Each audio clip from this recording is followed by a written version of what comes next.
어젯밤에도 이제 비가 계속 와서 속으로 진짜 징글징글맞게 비가 온다라는 생각을 했습니다.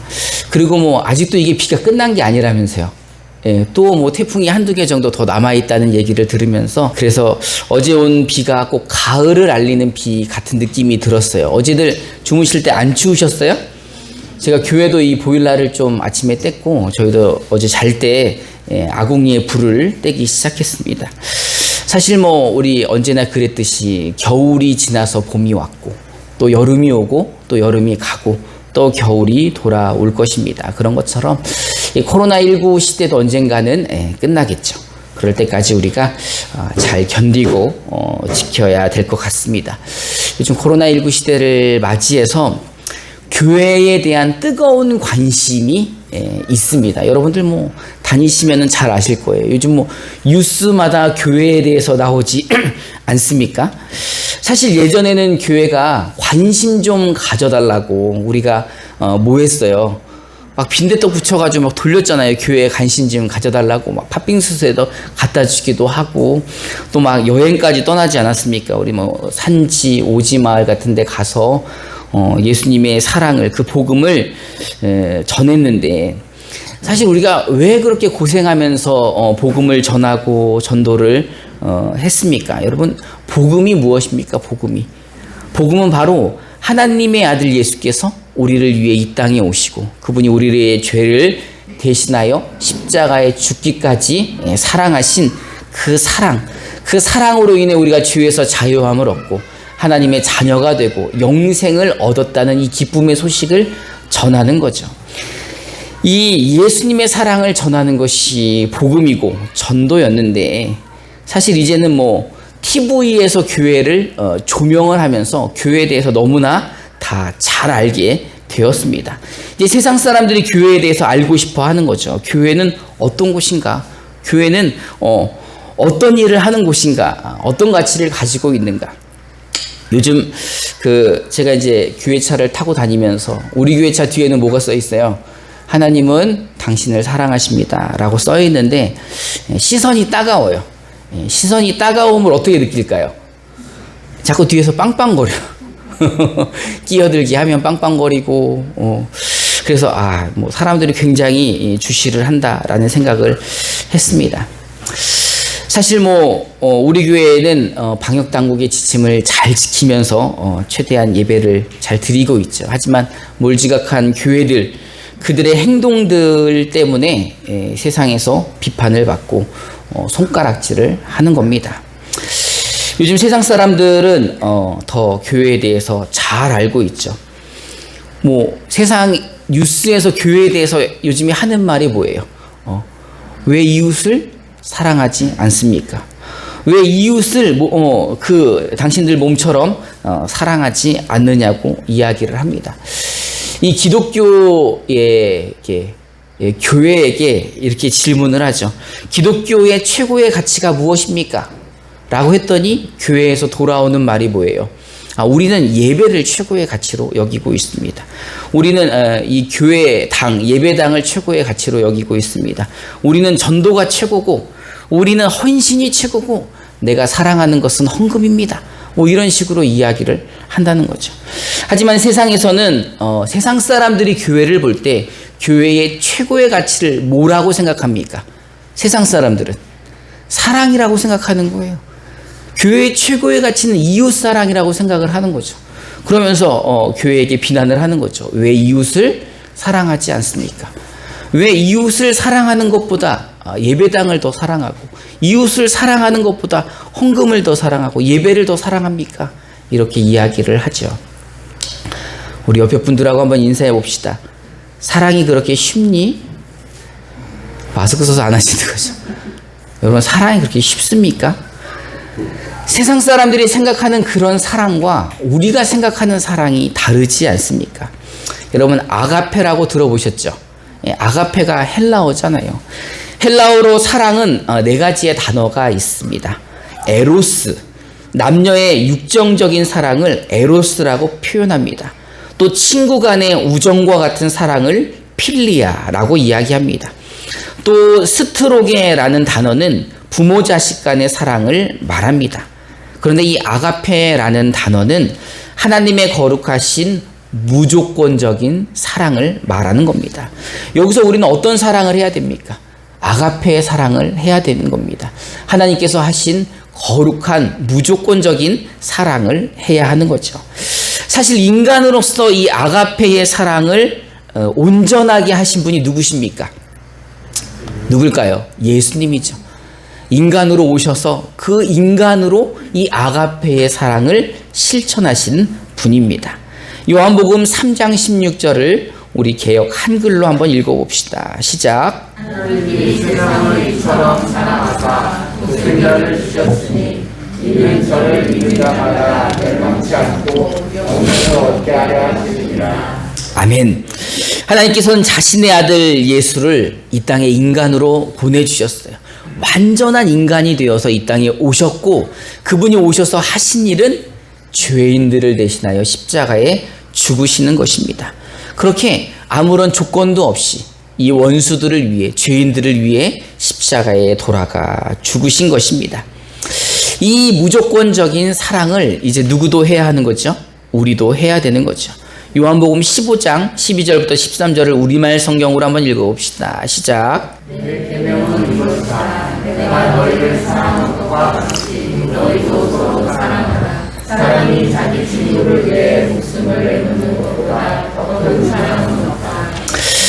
요즘에 교회에서 전해지는 메시지가 바뀌고 있습니다. 세상 사람들이 이제 교회가 어떤 메시지를 내야 하는지를 알고 있는 거죠. 설교를 들어보면 그 설교에 사랑이 빠져 있고 복음이 빠져 있는 설교들이 많이 있어서 이제는 세상 사람들도 설교를 들으면 구별할 줄 알아요. 어떤 게 진짜 하나님의 말씀인지, 어떤 것이 우리에게 들려져야 되는 말씀인지, 바로 이 말씀인 겁니다.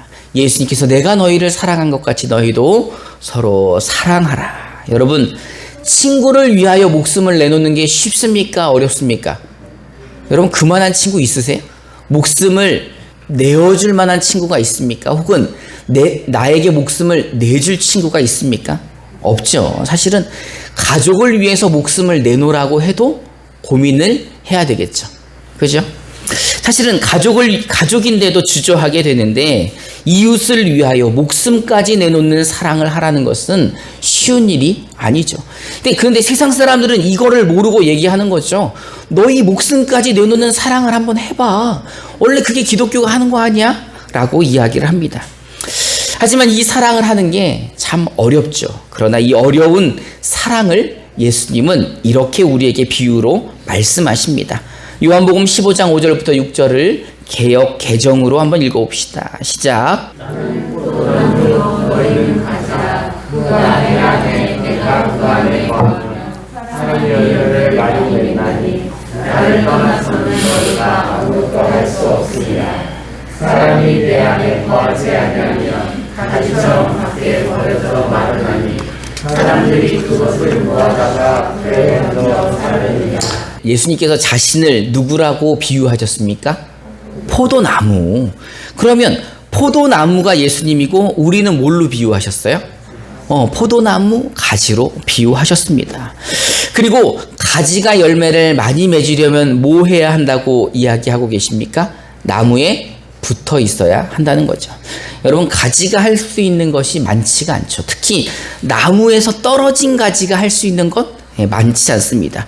거기서 더 특별히 포도나무 가지는 나무를 떠나서 할 수 있는 게 없죠.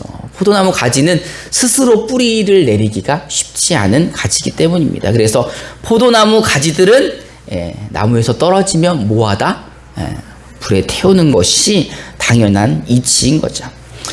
여러분, 우리는 포도나무 가지입니다. 그래서 우리는 포도나무의 열매를 맺어야 하는 거죠. 그러니 포도나무 가지인 우리들이 해야 할 일은 무엇이라고요? 포도나무에 붙어 있는 것. 우리 옆에 분들하고 한번 인사해 볼까요? 잘 붙어 있읍시다. 우리가 해야 되는 것은 뭐예요? 잘 붙어 있는 거예요. 포도나무에. 포도나무가 누구라고요? 예수님, 주님이라고요. 그냥 주님 옆에서 우리가 해야 되는 것은 뭐예요? 그냥 잘 붙어 있는 거예요. 잘 붙어 있는 거. 그 예수를 붙잡고 비가 와도 눈이 와도 바람이 불어도 햇볕이 따가워도 우리가 할 수 있는 것은, 아니 우리가 해야 되는 것은 그 주님을 꼭 붙잡고 있는 것입니다. 그럴 때만이 포도나무의 열매를 맺을 수 있다는 것입니다. 우리 요한복음 15장 7절을 한번 읽어봅시다. 시작. 너희가 내 안에 있고 내 말이 너희 안에 있으면 너희가 원하는 것이 무엇이든지 구하라. 그러면 그대로 이루어질 것이다. 포도나무인 주님에게 붙어 있고 또 포도나무인 주님의 말씀이 그 말씀이 우리 안에 있다면 너희가 원하는 것은 무엇이든지 이루어질 수 있다라고 말씀을 하고 계십니다. 여러분, 우리가 누구라고요? 포도나무 가지. 그럼 포도나무 가지가 포도나무에 붙어 있고 그 포도나무로부터 나오는 그 모든 말씀이 포도나무 가지에 임할 때, 그럼 포도나무 가지가 원하는 것은 뭘까요?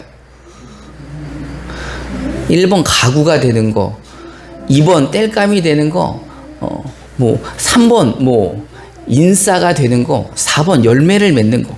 뭘까요? 포도나무 가지가 원하는 건 뭐예요?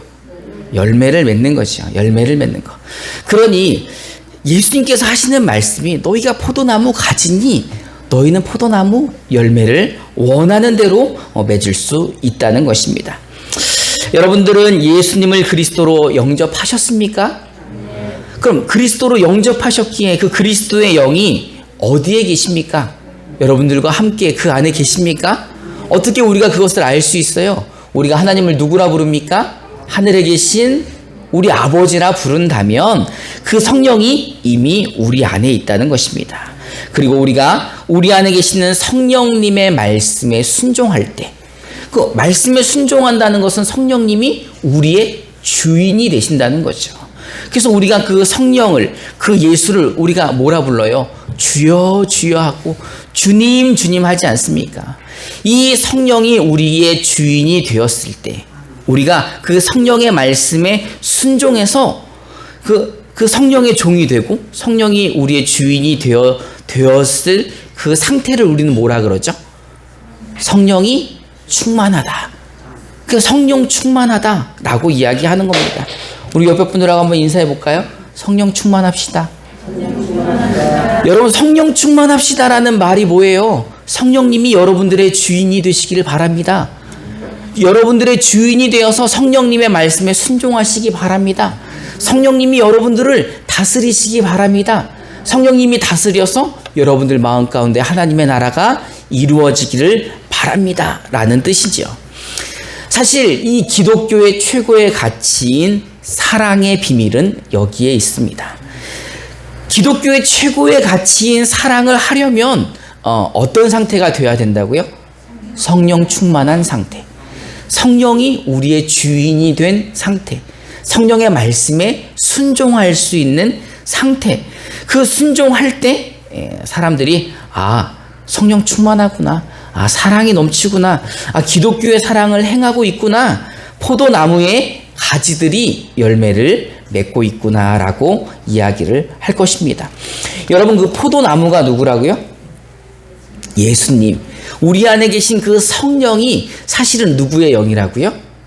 예수님의 영이라는 거죠. 그러니 그 포도나무가 지금 어디에 있다는 거예요? 우리 안에 있다는 거죠. 그 포도나무가 우리 안에 있기에 우리는 포도나무의 열매를, 포도 열매를 맺을 수 있는 사람이라는 것입니다.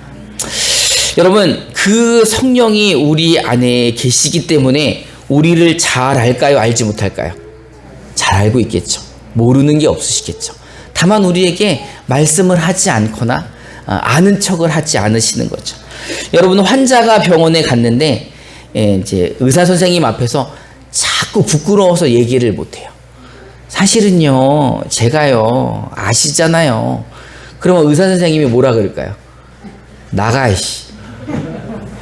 의사 선생님 앞에서는 환자는 상처를 꺼내어 보여야죠. 상처를 싸매고 있는 게 아니라 드러내야 되는 거죠. 정형외과 의사가 왜 나를 찾아왔는지 알 것 같아요. 어디가 부러졌거나 문제가 있어서 왔는지는 알겠지만 상처를 드러내야 되는 거죠. 주님도 우리의 상처를 다 알고 계십니다. 그러나 우리가 드러내서 그분의 도움을 구하기를 바라고 계십니다. 성령님, 우리를 도와주시옵소서, 나를 도와주시옵소서라고 할 때 성령이 우리를 도와주시는 겁니다. 주님 우리를 도와주시어서 우리가 사랑하게 하여 주시옵소서, 우리가 그 사랑의 열매를 맺게 하여 주시옵소서라고 할 때 주님이 우리를 도와주시어 사랑의 열매를 맺을 수 있도록 우리를 어떤 상태로 만들어 주신다고요?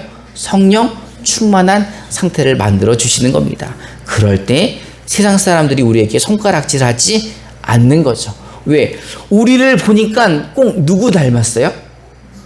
예수님 닮은 거예요. 아, 그리스도인, 기독교인, 그리스도를 닮은 사람들, 그리스도처럼 살려는 사람들, 그들의 삶을 보니, 그들의 행동을 보니 예수 그리스도가 보이고 그 예수님의 형상을 찾을 수 있고, 지나갈 때마다 누구의 향기가 나타나요? 예수의 향기가 나타날 때 세상 사람들이 아는 거죠. 여러분, 성령이 여러분들 안에 계십니까? 그렇다면 성령 충만하시기 바랍니다. 성령 충만할 때만이 우리가 성령의 열매를 맺을 수 있는 거죠. 아까 그 성령이 누구라 그랬어요? 무슨 나무라고요? 포도나무. 그러니 성령의 열매는 어떤 나무의 열매로 비교될 수 있어요? 포도나무의 열매로 비교될 수 있는 그 성령의 열매가 무엇일까? 갈라디아서 5장 22절부터 23절을 우리말 성경으로 한번 읽어봅시다. 시작. 그러나 성령의 열매는 사랑과 기쁨과 화평과 오래 참음과 친절과 선함과 신실함과 온유와 절제입니다. 이런 것들을 금지할 율법은 없습니다. 포도나무 가지가 맺어야 될 열매, 그 성령의 열매는 바로 이런 거래요. 사랑과 기쁨, 화평, 또 오래 참고 친절하고 선하고 신실하고 온유하고 절제하는 것이 바로 성령의 열매라는 겁니다. 우리가 성령 충만할 때 세상 사람들이 아는 거죠. 와, 임마누엘 교회는 사랑이 넘쳐나네. 임마누엘 교회 성도들은 정말 사랑할 줄 아는 사람들인 것 같아. 또 세상 사람들이 예수 믿는 사람들은 진짜 이런 코로나19의 절망 가운데에서도 기쁨을 잃지 않네. 늘 그 안에 넘치는 기쁨의 샘 같은 게 있는 것 같아. 또 세상 사람들이 교회 사람들만 오면 평화로워. 예수 믿는 사람들끼리만 만나면 왜 이렇게 화목한 거야? 싸우다가도 싸움이 멈춰지고 다투다가도 다툼이 멈춰지는 거죠. 예수님을 오래 믿었더니 진짜 오래 참을 줄 아네. 참 예수 믿는 사람들은 진득하니 오래 참을 줄 아는 사람들인 것 같아. 교회 다니는 사람들은 왜 이렇게 친절해? 정말 참 친절하다. 예수님이 어린아이를 꾸중하지 않고 오라 그러셨던 것처럼 정말 친절하네. 야, 예수 믿으면 저렇게 선해지는 거야? 예수님 믿는 사람들이 왜 이렇게 선할까? 저 사람은 화도 내지 않는 것 같아. 예수 믿는 사람들은 진짜 신실하네. 참 온유해. 어쩜 저렇게 절제를 잘할까? 여러분들, 이렇게 성령의 열매를 우리가 맺는다면 세상으로부터 손가락질을 받은 일이 일어날까요? 일어나지 않을까요? 그러지 않겠죠. 세상 사람들이 기독교의 최고의 가치가 사랑임을 알고 있죠. 근데 안다고 그 사랑을 하는 건 아닙니다. 그 사랑은 그렇게 해서 할 수 있는 게 아니죠. 이 기독교의 사랑을 하기 위해서는 어떤 상태가 되어야 된다고요? 성령 충만한 상태.